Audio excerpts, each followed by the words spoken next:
আসসালামু আলাইকুম রহমতুল্লাহি ওবরকাতুহু। তো আলহামদুলিল্লাহ 3 দিন সফরের পর নিজের দেশে ফিরানো আবার। তো দেশে ফিরে অনেক খুশি লাগছে, অনেক আনন্দ হচ্ছে। সেটা তোমাদেরকে মানে বলে বোঝাতে পারবো না, এত এত পরিমাণে আনন্দ হচ্ছে যেটা মানে ভাষায় প্রকাশ করে কাউকে বোঝাতে পারবো না।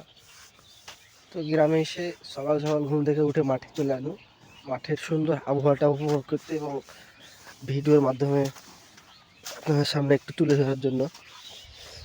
কুয়াশা পড়েছে চারিদিকে, বেশি দূর তো চোখ যাবে না, দেখতেই পাচ্ছেন কুয়াশা পড়েছে। আরও সকালে ছিল, আরও বেশি কুয়াশা ছিল, এখন কুয়াশাটা কেটে গেলাম একটা, সেই কারণে ভালো দেখা যাচ্ছে একটু মোটামুটি। একটা এখনো কুয়াশা আছে, এখনো পুরোটা কাটেনি, কিছুটা কেটেছে কুয়াশা।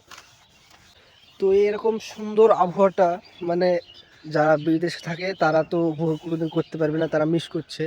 আর যারা গ্রামে থাকে তারাও মানে সবাই এই সুন্দর আবহাওয়াটা উপভোগ করতে পারবে না, কেননা এই আবহাওয়াটা উপভোগ করার লেগে গ্রামে যে থাকলেই শুধু উপভোগ করতে পারবে তা না। এই আবহাওয়াটা উপভোগ করতে গেলে, এরকম সুন্দর আবহাওয়া উপভোগ করতে গেলে একটা সুন্দর মন লাগবে, যারা আবহাওয়াটা উপভোগ করতে পারে এরকম একটা সুন্দর মন দরকার।